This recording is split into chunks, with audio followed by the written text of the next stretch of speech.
Iran जो अपने पड़ोसी देश और इजराइल अमेरिका पे हमला कर रहा है, उसमें ईरान सबसे ज्यादा कॉस्ट इफेक्टिव खेल रहा है पैसे पर, क्योंकि ईरान जो मिसाइल मार रहा है वो महज 18 लाख की है। जो उसका ड्रोन है कामाकाजी ड्रोन, शाहीद ड्रोन, वो केवल 18 लाख का है और वो धड़ाधड़ बन जाता है, दिन में 10 बना देते हैं वो लोग। तो शाहीद ड्रोन बनाना आसान है और फटाफट बन जाता है। यहाँ पे 1 महीने में ये लोग 1000 ड्रोन बना देते हैं। जबकि उसे काउंटर करने के लिए जो मिसाइल अमेरिका छोड़ रहा है, काउंटर मिसाइल, पेट्रियट मिसाइल या थर्ड मिसाइल, वो 36 करोड़ की है।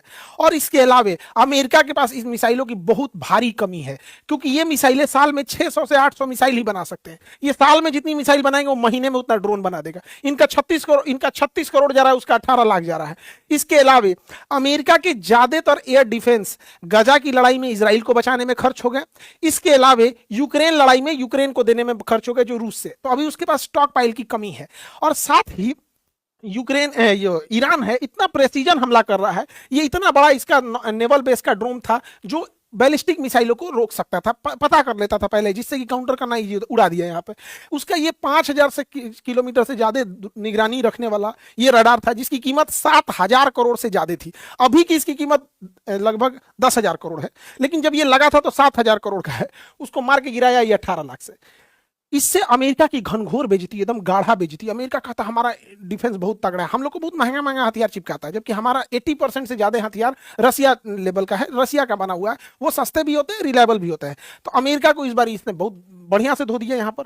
अब ईरान ने क्या किया, यहाँ से एशिया का 80% तेल यहीं से जाता है। ये पतले रास्ता को कहते हैं हॉर्मुज। यहाँ पर ईरान ने क्या किया, यहाँ से कोई तेल टैंकर को जाने ही नहीं दे रहा है, क्योंकि चीन इसका खुल के मदद किया। तो चीन के टैंकर को जाने दिया है, पाकिस्तान के टैंकर को जाने दिया है, कुछ कुछ टैंकरों को जाने दिया, मेनली चीन के टैंकरों को जाने दिया है। यहाँ पे इस बैला को पूछता कौन। ईरान क्या कर रहा है, यहाँ पे जितनी भी ऑयल टैंकर जा रही हैं उनका जीपीएस या तो उनका जीपीएस ब्लॉक कर दे रहा है या इंटरनेट स्पूफिंग कर दे रहा है। उनको पता ही नहीं चल रहा है, वो गोल गोल घूमने लग रहे हैं। जैसे आप जब आसमान या समुद्र में रहते हैं तो उसमें दाहिने बाएं कुछ समझ में नहीं आता, चारों नीला नीला दिखता है, हमारा जीपीएस ही बताता है। तो उन्हें जाना है आगे, बोल देता है बाहें जाने के लिए। तो यहाँ से जहाजें ब्लॉक हो गई हैं, जिस वजह से पूरी दुनिया में एनर्जी शॉर्टेज देखा जा रहा है। और यूरोप वगैरह में 50% से ज्यादा ऑयल और गैसेस के प्राइस बढ़ गए हैं। अब हमारे लिए भी ये दिक्कत है, क्योंकि हमारे पास स्ट्रेटेजिक रिजर्व जो है वो केवल 45 दिन का है। यानी अगर हमारे पास जो बाहर से फ्यूल लगाना बंद कर दे तो 45 दिन में हमारे यहाँ की पूरी पेट्रोल बंद हो जाएगी। तो सड़कों पे जितनी गाड़ियां देख रहे हैं ना, कश्मीर से कन्याकुमारी तक ठप, हवाई जहाज ठप, ट्रेन ठप। तो पेट्रोलियम बहुत जरूरी है, हमारे पास केवल 45 दिन का है। और अमेरिका ने जब इसने बैन लगाया हॉर्मुज जल संधि पे, तो हमारे यहाँ तेल के प्राइसेस बढ़ गए। अब यहाँ अमेरिका ने भारत को बड़ा बेइज्जती वाला शब्द बोल दिया। अमेरिका का एक 2 कौड़ी का आदमी है, ट्रेजरी सेक्रेटरी। ये क्या बोलता है कि जो तेल के प्राइस बढ़े हैं तो भारत को दिक्कत ना हो, इसलिए भारत को ये परमिशन दे रहा है। पढ़िए इसका यहाँ पर क्या कर रहा है, यहाँ पे to enable oil to keep flowing into the global market, the Treasury Department is issuing a temporary 30 days waiver मतलब 30 डेज की अनुमति दे रहा है। Allow Indians refineries, सोचिए ये 30 डेज के क्या शब्द का यूज किया, allow Indians to purchase Russian oil। मतलब ये हमें अलाउ कर रहा है कि हम रसिया से तेल खरीद ले।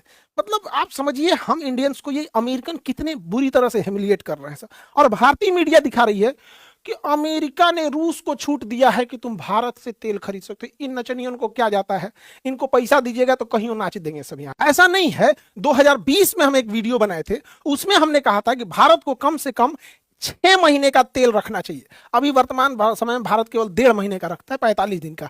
और आपको विश्वास ना हो तो आप देखिएगा, 30 अप्रैल 2020 को हमने एक वीडियो बनाया था, आज से 6 साल पहले बनाए थे। और उसमें हम बताए थे कि उस समय लॉकडाउन लगा हुआ था, पेट्रोलियम के प्राइस बहुत कम थे। अगर हम लोग के पास 6 महीना रखने की व्यवस्था होती तो आज हम लोग को कोई टेंशन नहीं है, हार्मुज बंद हो जाए, कुछ भी बंद हो जाए, ईरान बंद हो जाए, अरब बंद हो जाए, वेनेजुएला, 6 महीने का स्टॉक पाइल है। लेकिन हम लोग के पास अभी भी 45 दिन का। 6 साल में नहीं सुधर पाया। यहाँ पे क्या सुधरेगा।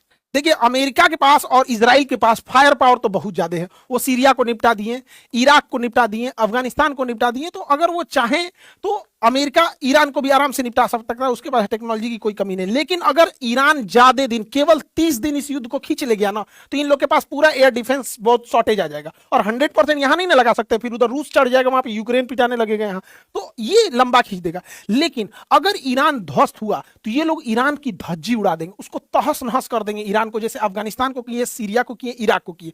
हमें क्या दिक्कत हुआ देखते चलिए एक एक करके। जब अमेरिका इराक से गया तो यहां एक आतंकवादी पैदा कर दिया, आईएसआईएस। यहां पर ये अमेरिका जहां से जाता है वहां एक आतंकवादी छोड़ेगा या तो देश का टुकड़ा करेगा। जैसे अंग्रेज हमें छोड़ के गए सब तो पाकिस्तान पैदा किए, सब पाकिस्तान डेली आतंकवादी पैदा करता है। उसी तरह अमेरिका जैसे अफगानिस्तान खाली किया, तालिबान पैदा कर दिया। तो हमारे लिए दिक्कत हो जाता है। अमेरिका चूंकि इतनी दूरी पे है, उससे लड़ेगा वही जिसके पास मजबूत नौसेना हो और बड़ी वायुसेना हो, तो आतंकवादी उनसे नहीं लड़ पाए।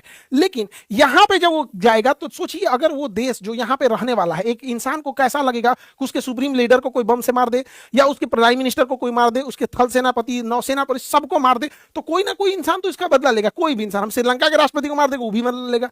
वेनेजुएला का इंसान क्या अमेरिका को अच्छा बोलता होगा? नहीं। अब क्या है कि आईएसआईएस हथियारों से लड़ रही थी, तालिबान हथियारों से लड़ रहा था, लेकिन अब जो है आतंकवादी भी अपडेट हो जाएंगे सब।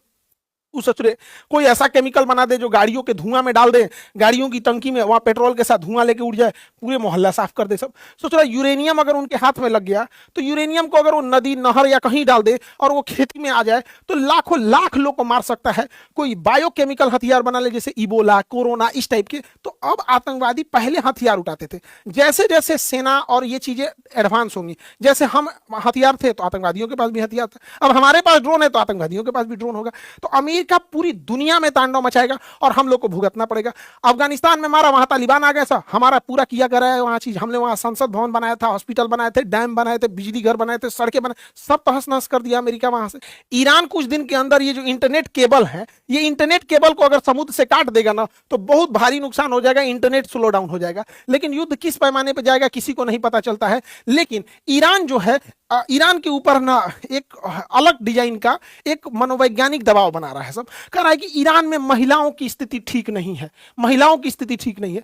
ईरान के ऊपर महिलाओं की स्थिति पे आरोप कौन लगाए? एप्स्टीन फाइल में उघारे घूमने वाला सब। एप्स्टीन फाइल में छोटी छोटी 3-3 साल की लड़कियों का रेप करने वाले, उनके प्राइवेट पार्ट में कोल्ड ड्रिंक पी के बता हुआ बोतल डाल के उसको मार डालने वाले, ये एप्स्टीन फाइल वाले लड़कियों को काट के खाते थे। पिज्जा का मतलब होता था छोटी उम्र की लड़कियां, जो 4 साल 5 साल की लड़कियां जिनका रेप करना होता था, ये लोग बोलते थे पिज्जा आ गया है। तो ये लोग ईरान में महिलाओं के ऊपर उंगली उठा रहे हैं, जबकि वहां लिटरेसी रेशियो 90% है। एजुकेशन के मामले में 90% लिटरेसी रेशियो। इनका कहना है अमेरिका वालों को कि यहां इनके ऊपर हिजाब ठीक नहीं है। तो भैया अरब में भी हिजाब पहने जाते हैं, तो अरब पे थोड़ा बोल के देखो तो, सऊदी अरब पे, क्योंकि सऊदी अरब तुम्हें पेट्रोल दे रहा है तो इसलिए सब चंगासी, सऊदी अरब से ठीक ठाक है तो सब। ये डबल स्टैंडर्ड है, माने ईरान में वहां दिक्कत। तो अमेरिका का कहना है ये हिजाब गड़बड़ है, ऐसे उघारे घूमो जैसे अमेरिका में घूमते हो। तो अमेरिका वालों का कहना है कि हम उघारे घूम रहे हैं तो ठीक है, अपना जिसका इसका ये कल्चर है, अमेरिका का ये कल्चर है। लेकिन कोई आज तक सुने कि उघारे घूमने वाला का कल्चर गड़बड़ है? तो अपने अपने पे थोपेंगे सब। लेकिन अगर हिजाब पे भी बोलना होगा ना, ये अरब पे नहीं बोलेंगे। लेकिन अगर आज अरब तेल देना बंद कर दे, या आज अरब ये कहे कि हम डॉलर के जगह अपने रियाल में व्यापार करेंगे, आज वहां पे भी दिक्कत हो जाएगा। तो अमेरिका वाले क्या होते हैं सब, हम लोग के ऊपर थोपते हैं, ऐसा करेगा जैसे लगेगा एहसान कर रहे हैं। तो इनके ऊपर पूरी कंट्रोल्ड है। तो ये एप्स्टीन फाइल में लड़कियों का मांस खाने वाला, उघारे घूमने वाले सब अब ये दुनिया में डिसाइड करेंगे कि महिलाओं का एजुकेशन कहां है, जहां पे ईरान में इन्होंने महिलाओं के स्कूल पे बम्बार्डमेंट कर दिया है।